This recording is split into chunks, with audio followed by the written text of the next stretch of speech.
Hello and welcome to our daily V News. Following are the headlines. President Trương Tấn Sang meets Anatoly Atamunov, governor of Kaluga Oblast of Russia.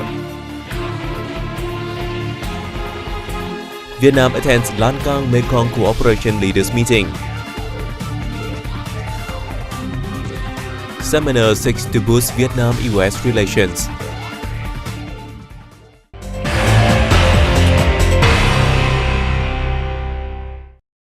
On March 23rd, President Trương Tấn Sang hosted a reception for Anatoly Atamunov, governor of Kaluga Oblast of Russia, who is on a working visit to Vietnam. The president lauded the governor for working with Vietnam's localities and enterprises to map out a cooperative mechanism between the two sides.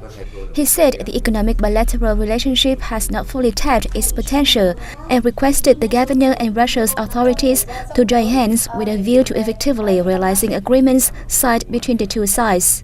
President Sang informed the governor of areas of successful Vietnamese businesses that are looking to invest overseas. He also thanked the governor of Kaluga for supporting Vietnamese nationals who are studying and working in the province. The governor praised the traditional cooperation between Vietnam and Russia, asserting that the visit is aimed at bolstering collaboration in agribusiness.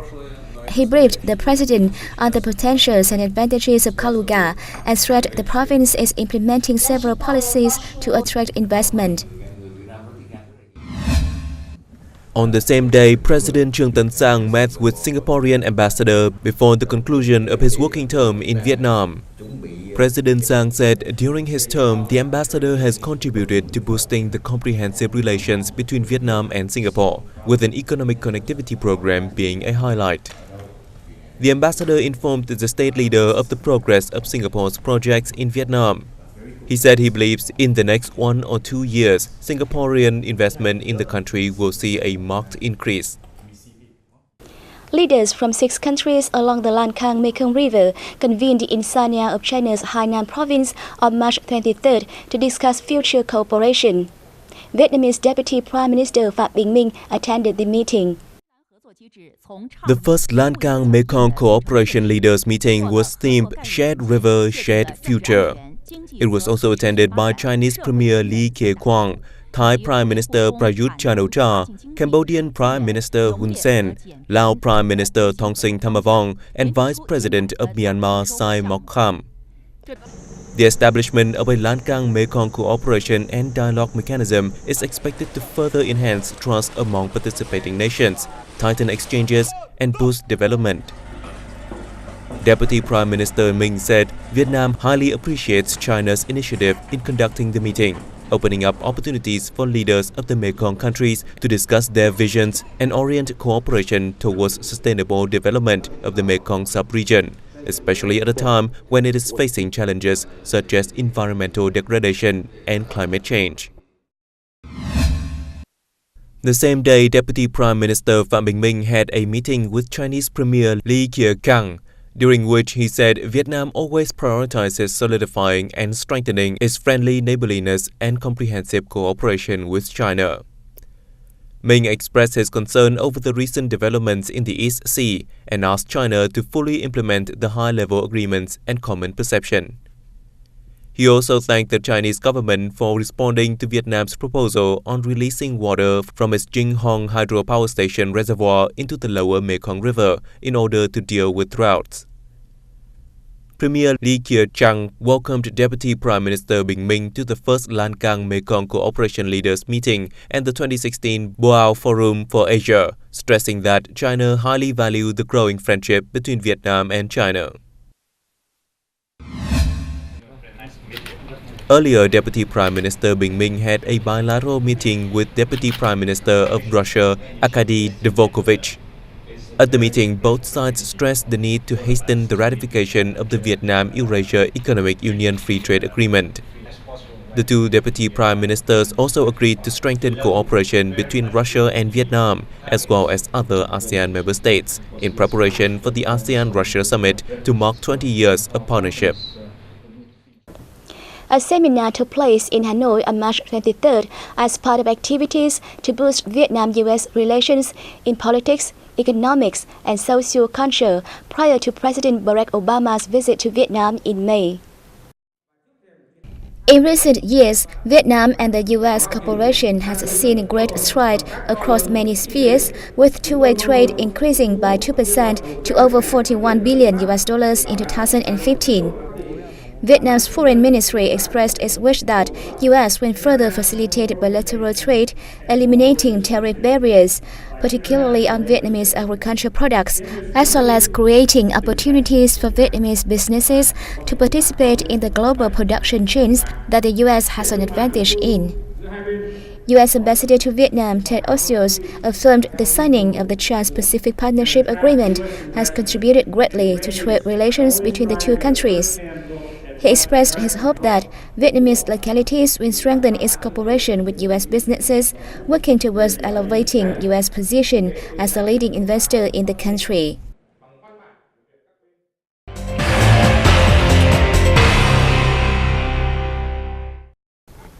Hotter, drier and wetter face the future is the theme of World Meteorological Day 2016, which was celebrated in Hanoi on March 23rd. Climate change is badly affecting the natural environment as well as the daily life of human beings in all parts of the world. Emissions of greenhouse gas in the past and at present are considered a major cause of hotter weather in the future. In Vietnam, a host of extremely severe weather phenomena have occurred since the beginning of the year, such as snow in northern mountainous provinces and severe drought and salt intrusion in the Mekong Delta and central highland regions. Their negative impacts could be mitigated through early warning systems, and policymakers and public service agencies are provided with timely information.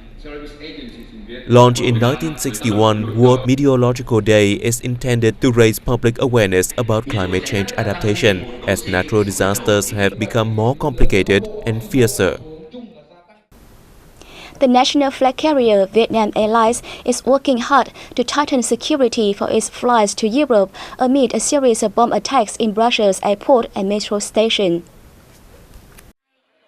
The airline asked its representative officers abroad to strengthen coordination with foreign authorities to increase examinations at airports. It also employs measures to support passengers on connecting flights to and from Belgium, and others on flights between Vietnam and Europe in general. It advised that as security at European airports has been tightened, entrance procedures could make more time. Therefore, passengers should prepare carefully all necessary documents and earnestly follow security regulations. From now to March 31st, Vietnam Airlines will offer passengers free of charge fare refunds, cancellations, and changes for confirmed tickets on flights between Vietnam and Europe. Passengers can change the date on their flights until April 30th. Vietnam Airlines now has 29 flights per week to Europe, including 11 to Paris, 8 to Frankfurt, 5 to London, and 5 to Moscow.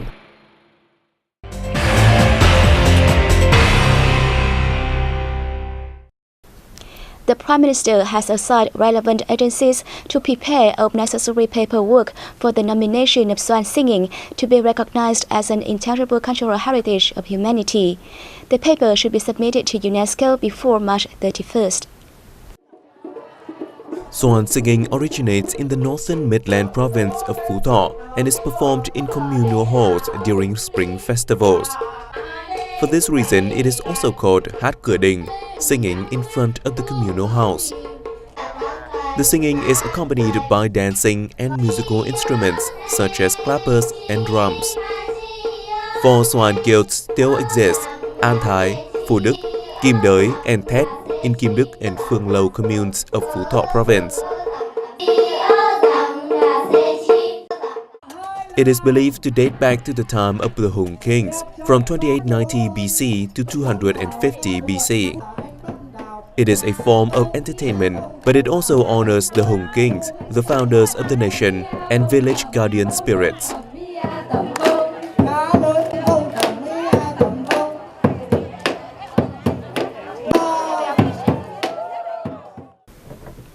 The Ho Chi Minh City Book Fair, the ninth of its kind, is underway in the southern metropolis. We went along to take a look. The book fair, which runs from March 21st to 27th, brings together 172 exhibitors at home and abroad. Nearly 300,000 titles and 30 million copies are on display.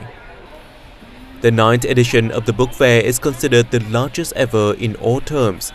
It will lay the ground for the 10th edition to be elevated into a national-level book event that also aims to promote reading culture in Vietnam. There are a lot of books here that are so old, you can't find them anywhere else. I think it's a great idea to find and read these old literatures. Seeing a lot of young people here makes me feel a little out of place. But after I spent some time reading, I think everybody here can relate to one another through their love for books. For me, the classical novels are full of important lessons that exceeds those from regular stories you see every day on newspapers or TV. That's what I look for in a story, rather than watching television. Also on offer are exchanges with authors and seminars to introduce the latest pieces. Stationery, magazines, souvenirs and learning tools are also showcased. An exhibition on books and photos about seas and islands, Ho Chi Minh City during integration and development process, e-books and reading devices also attracted crowds. A painting exhibition with the theme Coping with Climate Change is being held in Ho Chi Minh City. Hosted by the Swedish Embassy, the event aims to warn the overuse of fresh water across the globe.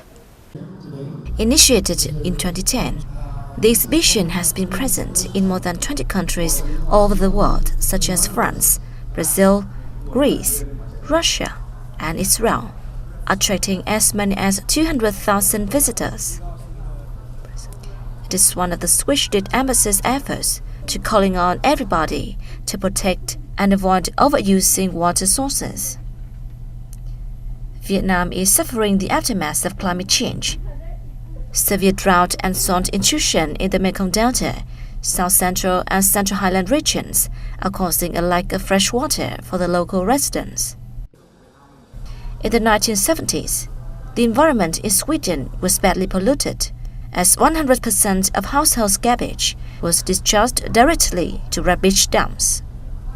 But today, 99% of its waste is recycled to produce biogas for buses and fuel for indoor heating systems. Sweden has set a good example in coping with climate change for the affected countries such as Vietnam. The best-selling string quartet of all time from the United Kingdom, Bond, will perform in Lexus Music Night 2016 at the National Convention Center in Hanoi on March 25th.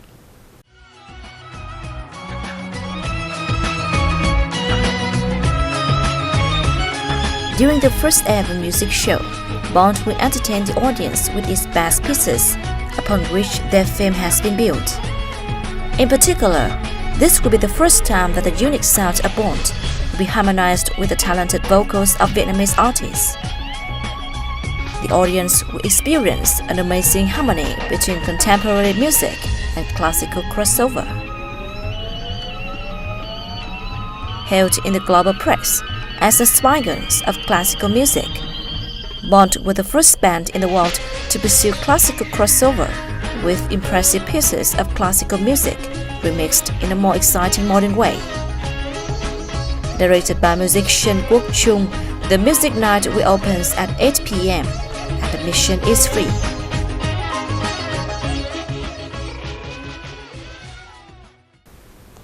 That has come to an end of our bulletin. Thank you for joining us and see you next time.